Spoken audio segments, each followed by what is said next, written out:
सियासतदान बात करना नहीं चाहता। हालांकि आपको इस बात पे बात करनी चाहिए कि आप लोगों का क्या लाएअमल है, आप लोग क्या करना चाहते हैं।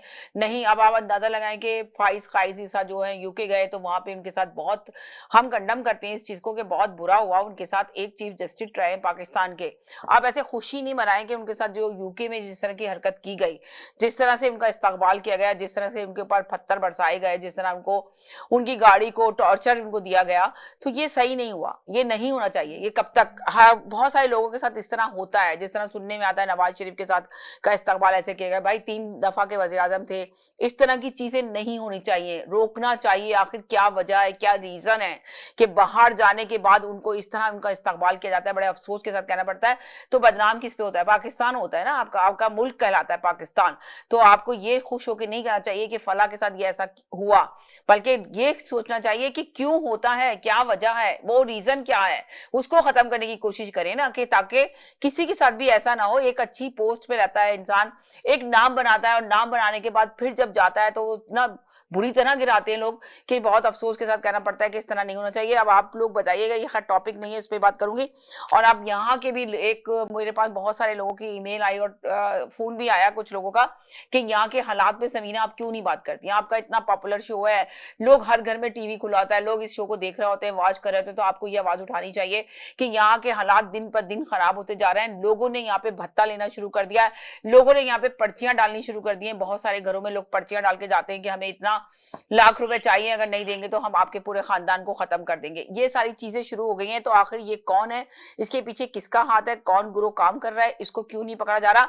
जब तक मीडिया इस पे आवाज नहीं उठाएगा तो 100% इस पे काम नहीं होगा। तो उन्होंने मुझे कहा, तो मैंने कहा 100% चले। आप कह रहे थे मेरे पास प्रूफ है, मेरे तो अपने दोस्त के घर में ये सब कुछ हुआ है, उसके बराबर में नहीं, घर में नहीं हुआ, उसके घर में नहीं हुआ, सॉरी मेरे से गलत हो गया। उन्होंने कहा उनके बराबर में, हम उनके नेबर्स थे, उनके साथ ये सब कुछ हुआ है, उनके पास बाकायदा पर्ची डाली गई है और ये कहा गया है, और बाकायदा लोग भत्ता भी ले रहे हैं, डाके भी डाल रहे हैं, सब चीजें शुरू हो चुकी हैं। और उन्होंने बहुत सारे 3-4 मुझे वाकये सुनाए। तो मैंने कहा ठीक है, चले हम इस पे भी बात कर लेंगे, पाकिस्तानी पॉलिटिक्स पे तो हम बात करते ही करते हैं।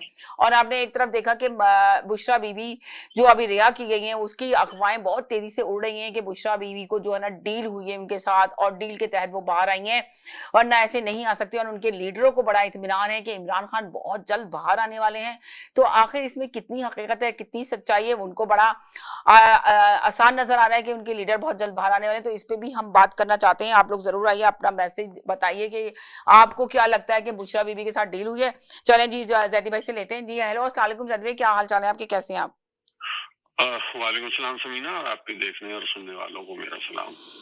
जी जैदी भाई, समीना, शुरू करते हैं हम कि पाकिस्तान में बेरोजगारी, नौकरियों की कमी, इस हवाले से अगर हम बात करें। कोई भी बात नहीं कर रहा, मैंने यही तो कहा कि इसमें कोई बात सियासतदान बात नहीं कर रहा। आपने भी देखा होगा मुस्तकिल यही लगा हुआ है कि आईनी तरमीम 26वीं आईनी तरमीम आई है, वो सही नहीं है, तो 27वीं आएगी। हुकूमत इसमें राजी नहीं है, हुकूमत अपने बहुत सारी चीजें इसमें ऐड करना चाहती है, जो चीजें निकाली गई हैं वो दोबारा से डालना चाहती है। अब पीपल्स पार्टी इस पे एग्री नहीं होगी, मौलाना फजलुर रहमान एग्री नहीं होंगे। अब इन्हीं सब चीजों पर बातचीत चल रही है मुसलसल, और कहा जा रहा है कि जी, आपने सुना होगा ना कि कहा जा रहा है कि जी वो जो पहले जो आ रहे थे मंसूर अली शाह क्यों नहीं बने, वो पीटीआई की वजह से नहीं बने, और याहिया आफरीदी को लेकर आया गया है। अब इनके लिए बहुत बड़ा चैलेंज है उनके लिए भी, इनकी जॉब के लिए चैलेंजेस का सामना करना पड़ेगा उनको बहुत सारे।